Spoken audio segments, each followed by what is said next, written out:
there. So, I feel really inspired today because this morning I went for a little hike in the woods near my house and I found this huge decomposing log laying on the forest floor. Now, I got really curious about what was living underneath that thing. So, I flipped it over and you'll never guess what I found. Tons of ants and pupa and slugs and best of all, worms. So, I collected a whole bunch of them to use for our art project today. Your first task is to go out into your garden or look under a rock and find at least 8 to 10 worms for this project. Do you believe me? You shouldn't, because we're not using real worms for this project today. We are going to use string instead to represent the worm. You can use any kind of string you like, although I have found that embroidery floss like this stuff works best for this project. You will also need a scissor to cut it. You might want to wear a paint shirt. You will need some paper. You will need some newspaper to protect your surface underneath, and you're going to need some paint. I chose to go with the 3 primary colors. However, you can pick whatever colors you like. You will also need to have a stirring stick on hand. I'm using an old chopstick to help me stir. I added a little bit of water to each of my containers so that it's a little thinner than usual. This project does not work very well if you have thick paint. So, keep that in mind. The first step you'll need to do is take one sheet of paper and fold it in half. Like so.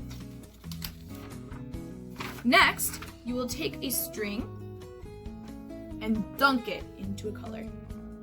This is where the stirring stick comes in handy. Don't drop the whole thing in there, because then you'll have to fish it out with your fingers and you'll get color everywhere. This thing helps it get all full of color without doing that. Alright? Then what you need to do is sort of drag it along the edge of the container like so. Whoop, there's a big knot. This is where it can get kind of messy, everybody. That's okay.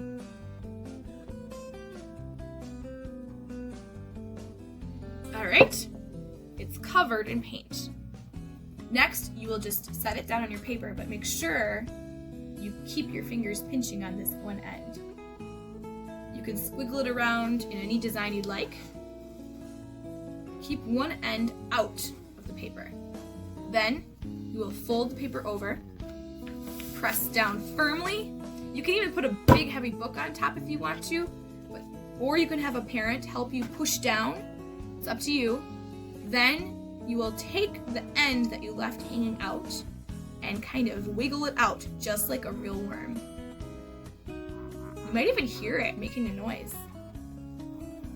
I like to go back and forth because then you get really cool designs. Check that out.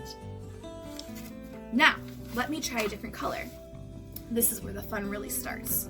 If you have thicker paper at home, I would suggest using that instead.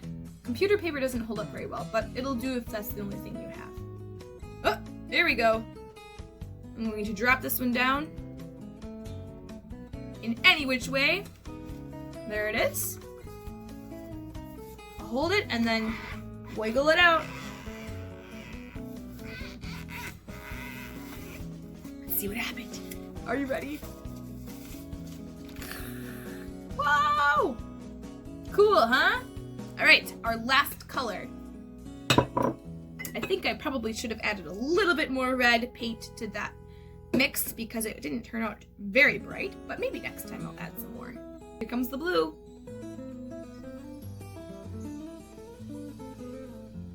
Ooh, this looks good. That's a long string. Oh no, I may have made it too long. Ah! It's gonna come out! No! Oh no! Oh no! No! Oh, okay, I thought it was gonna slap across the table or something. Okay. Here it is. Let's fold it in half. And pull. Remember, if you're using computer paper, don't pull too hard because then it'll tear a hole in it. Let's see the big reveal. All 3 colors together. Wow! Isn't that so cool? So I would love to see whatever project you come up with. Please refrain from using real worms though. Just use string for this one, please, because we don't want the robins to go hungry tomorrow morning when it's time for breakfast. All right? See you later.